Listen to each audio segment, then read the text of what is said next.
Oh, yes. Welcome back, everyone. Today I'm very pleasantly surprised to be bringing a review for the brand new Transformers Legacy Wave 3 Core Class figure, Bomb-Burst. I got this Bomb-Burst through BBTS, like many of the things that I acquire, and they just happened to get this guy in really early. So I figured, let him jump the line a little bit and bring you guys a look at a very brand new figure here. For anyone that's not really sure what's going on with this guy, Bomb-Burst is following a trend started by Iguanus in the first wave of Legacy, where they're taking classically Pretender characters, which are, regular Transformers that have a vehicle mode and a robot mode that hide inside of an organic-looking shell. So they're taking that concept, they turn the robot mode into an approximation of that shell, and then give them a vehicle mode based on that inner robot.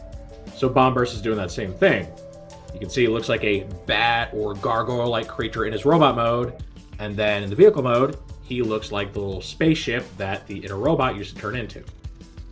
That being said, if you've seen my reviews before, you know how this goes. We're going to take a look at Bomb-Burst's packaging, then we'll open it up, put a quick look at the instructions, and we'll see Bomb-Burst himself in both vehicle and robot modes. Naturally, I'll be doing some group shots and comparisons today, and then at the end of the video, I'll give my final thoughts. So Bomb-Burst comes in your standard Core Class Legacy packaging, which is a little tiny box, the half window so you can see the toy inside. We get some really nice artwork of the vehicle mode up on the peg flap. Then we get just your branding all around. You get his name down here. On this side, you get his robot mode picture, along with the Core Class call out. So he's looking pretty cool there.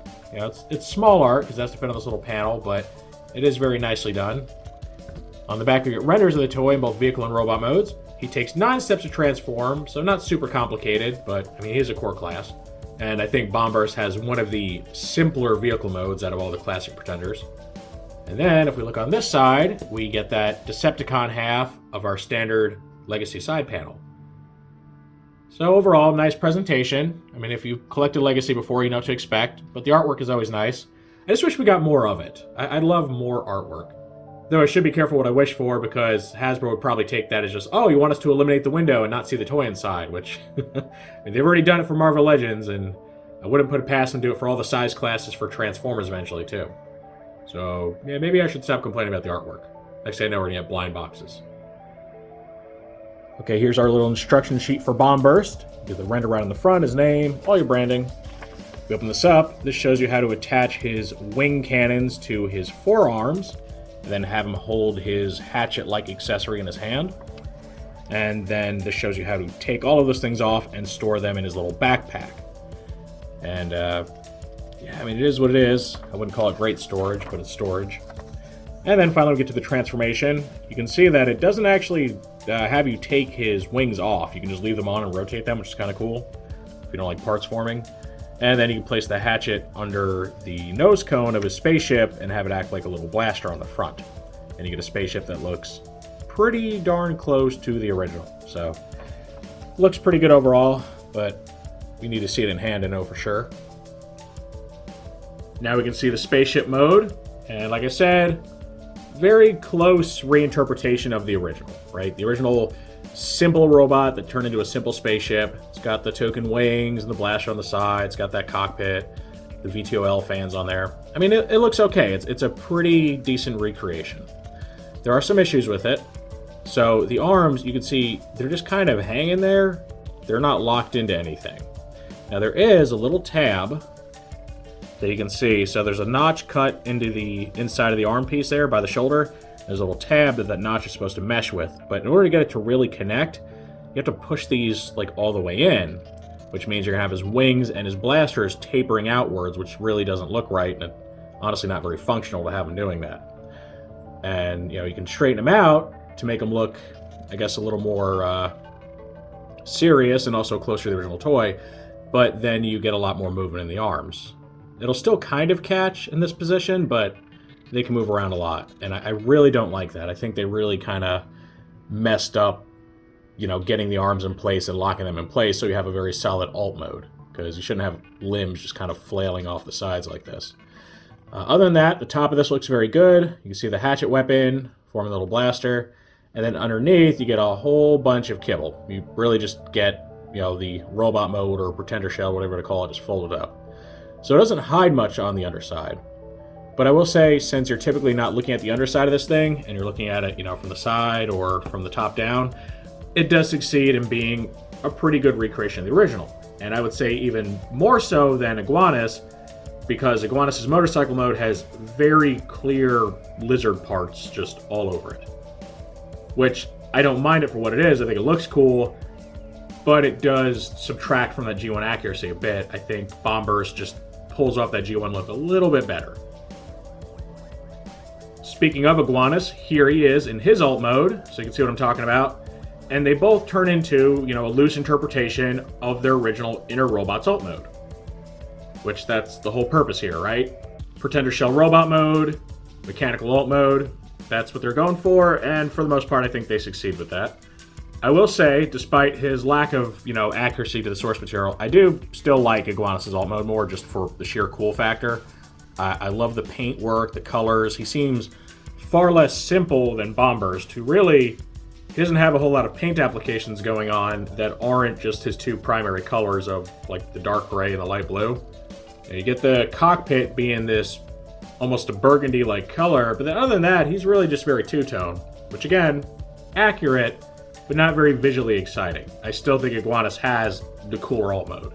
So it really just depends on what your priorities are. Do you want something that's as close as possible to G1 toy in the alt mode? Then I think Bomb-Burst wins. If you want a cool-looking alt mode, though, I think Iguanus just takes the cake. He's just a really cool, futuristic laser cycle-looking thing with a reptile motif and awesome colors. So, yeah, it's really just going to come down to your personal preference on that one. Now it's time for the transformation. So the only piece you really have to remove is your little hatchet weapon, and it doesn't plug straight in, it actually slides in, so you want to push it back. Have it come out like that. Just set it off to the side. Alright, the arms, just kind of move them out of the way a little bit. You're going to untab his legs from his chest. You can see they plug in these little slots right there, and the claw accents. Go ahead, flip his feet out. It's two pieces, so you got like the toes and the heel that have to splay out. Go ahead, spin around at the waist. Flip these around. Not doing it in any particular order, just whatever feels natural. And then you're gonna lift the backpack. Whoa, well that's not supposed to come off. Huh, that's a first. Alright. So, yeah, you just kind of untab it, lift it backwards on the little armature, and fold it all the way back until it's nice and flush like this. Then we can go ahead, give him back that hatchet weapon, just plug it into his hand. Let's go like that, because it goes like that, huh? Alright, so this is what we get. We get this little tiny robot mode based primarily on Bomb-Burst's Pretender Shell. But he also has some elements of the actual inner robot, particularly having the wing cannons attached to his forearms. That was something that on the original toy you could only do on the inner robot.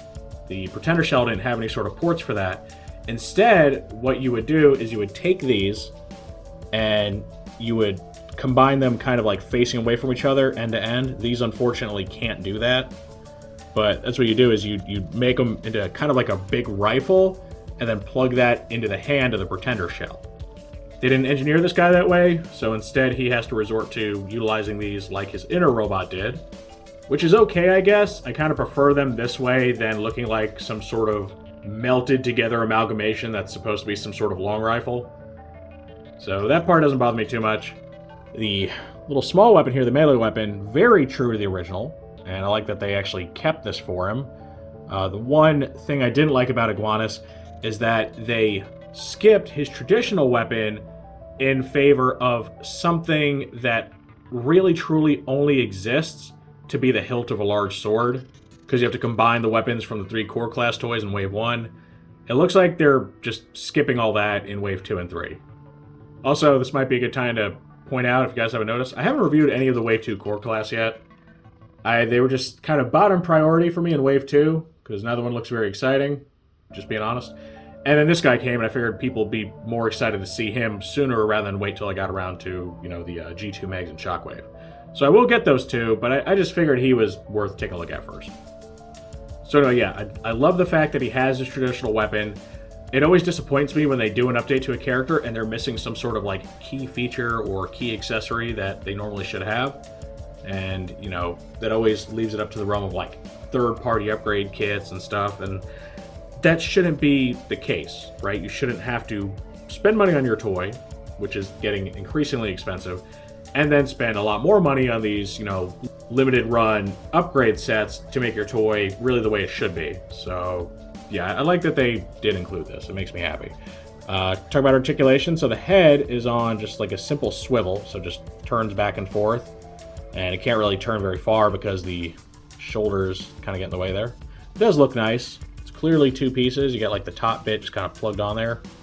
I wonder if that's just due to like manufacturing requirements, or maybe there's going to be some retooling down the road. Who knows?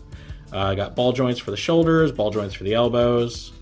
It's got a full waist swivel, ball jointed hips, knees, and then a nice little bit of ankle tilt right here. It's pretty solid ankle tilt too. And technically his toes and heels do move, right? So you can have them kind of gripping on like a wire or something. What's really cool, if you look at this, the toes kind of go inward. So if you're careful, you could get them to hang upside down from like a line or something, like a bat would do. I don't know if that's intentional, but it is a neat little thing that you could probably set up if you want him looking like he's hanging out in a cave or something. He is bat-like after all. All right, so that's a robot mode. That's the base design of it all. And then we got to look at the weapon storage. And this is, to me, where everything kind of falls apart. It doesn't really look great. So the first thing you do, they have you store his little hatchet blade thing. You have to, like, bring the backpack out, and, like, quite a ways out, too. You're going to slide this back in like you did when you were going to the vehicle mode there. Oops. So, it's got, like, this little tabs on the side, just kind of slots in there. There you go. Again, like that. And then you, like, just kind of try to fold the backpack up as far as it'll go, but unfortunately this little triangular piece, it just collides with this. So that's as flush as you can make the backpack with the hatchet in there. And I mean, that's way out there. It really does not look good. I wish they would have found a different way to engineer this. Maybe have, like, I don't know, a port or something that could just plug into down here, or I don't know. I don't like it. And then, of course, one of the things the designers bragged about is that you can attach the wings to his back to somewhat emulate the wings on the old Pretender shell. Now, here's the weird thing, though, is both the instructions and the designers themselves, they showed it off like this, where, you have these very mechanical-looking wings on the back, and it does kind of look like a jetpack or something. And it's cool enough for what it is, even if it is way, way out there. It's amazing it doesn't fall backwards. But the wings actually have these very intentionally sculpted and painted details on this flip side that look like bat wings, and they're even given that same, like, dark gray leathery color. So why they're not advertising that, I'm not entirely sure. Now, one thing I will point out is that these holes, they're not in the center, they're offset. So these things fit very differently on here, as far as the clearance and everything is concerned, just depending on how you go about it. And maybe that's why they don't talk about it, or, what have you. Because there's really just not a whole lot of room between that peg and this little outcropping here, and you have to almost kind of force it in there, and it's really pressing against it. And it doesn't look great. So that's weird to me, because now not only is it super far back, but now the wings are just kind of permanently tilted down, and I don't even know if they're supposed to go in there. I'm kind of worried it's going to stress the plastic, because you got to really force it in that tiny little space. Why they did it this way, I really couldn't tell you. You would think if they really wanted to make this work, instead of having these holes offset like they are, they could have just put them more in the middle, and then you would have enough clearance to not only get these in, but be able to, like, tilt them down a little more. It doesn't really come together very well at all. Like, and they don't really want to stay in. They're trying to pop out because they're not supposed to go on that way. And to me, I feel that it's a weird oversight. Like, they clearly wanted you to be able to display the wings, right? Because they went through the trouble of sculpting and painting them. But they don't actually fit that way. So instead, you're kind of left with just, a mechanical-looking backpack or a jetpack, and I don't know. I can't say I'm a fan of, like, any of the weapon storage. I think it looks very poor.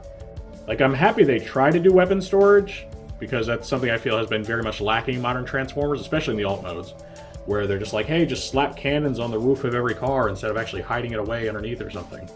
But then you get this, and I mean, look at that. This area is thicker than his main body. Look at the difference there. I mean, how unwieldy is that? So, I don't know. I'm not a fan. Like, you're not going to see me displaying him with this stuff on his back, because it honestly just looks kind of terrible. So, for me, even though I wish I could put the wings on his back in some sort of meaningful way, I don't know. Maybe they'll work better without the things played out. Let's see. No, not really. No, they still have a clearance issue. Yeah, never mind. I guess I'm just leaving them on the arms, which is a shame because I don't like that. I don't like the way they look there. Well, I mean, let me take that back. They look fine on the arms for what they are. I just don't like that I can't put them on the back without them looking really bad. So, robot mode's okay. Weapon storage is just kind of trash. Now here's our group shot with Iguanus' robot mode. And one thing you'll notice, he's quite a bit bigger than Bomb-Burst. Like, even though they're both core class, he's got about half a head on him. And just, I don't know, something about Bomb-Burst just feels more diminutive compared to Iguanus. And I think it's the proportions. Iguanus, even though he's core size, has these very athletic, very heroic looking proportions to him. And then Bomb-Burst just kind of has these really short little stocky limbs. And I don't know, I'm not sure how they're supposed to scale, but I always kind of pictured Bomb-Burst as being bigger than Iguanus, because he's like a big gargoyle guy. I don't know. Again, aesthetically, I'm really, really feeling Iguanus a lot more. I just think there's so much more cool factor to this guy, the sculpting, the paint. Like, Bomb-Burst is a fine toy, but just, he doesn't impress me like Iguanus does. I feel they really set a very high bar for Legacy Core Class with Iguanus, and just how well he came out with all of his sculpted and painted detail. And our new toy just feels kind of like a step backwards. Maybe that's just the fundamental difference in the character design. I'm not sure, but doesn't he feel cheaper? Am I imagining that he feels cheaper than Iguanus does? I don't know. All I can say is I kind of expected more. Maybe Bomb-Burst should have been a deluxe class. Maybe that's what we're missing here. I think Iguanus scales pretty well as a core because he is a motorcycle and a lizard, so you wouldn't expect him to be really huge. Bomb-Burst, I think, probably would be better served getting the same treatment as Skullgrin, who is being released as a deluxe, which also raises all sorts of questions about, like, are they even trying to scale these guys at this point? Or are they just doing, like, whatever? Skullgrin, you would think, would be roughly the same size as these two, but he's going to be, like, twice their size. And then we're even getting Bludgeon as a Voyager class, according to leaks, which he very well may be a retool of the new Tarn they revealed, because there are a lot of similarities between Tarn and the newer redesigns of Bludgeon. And I mean, that really even throws things all out of whack. Like, Bludgeon with past toys has, been shown to be kind of big. Or at least, really just one of them, right? Like the movie-based one. Outside of that, he was never particularly large. Like, he's a prominent character, but he was about the same size as the others. So I don't know what they're doing with this Pretender scale. They get Thunderwing, who is going to be a leader, I believe. Now, he may be Voyager size, I don't know, but it's just kind of all over the place. And I don't know if they're planning on explaining or commenting on any of that.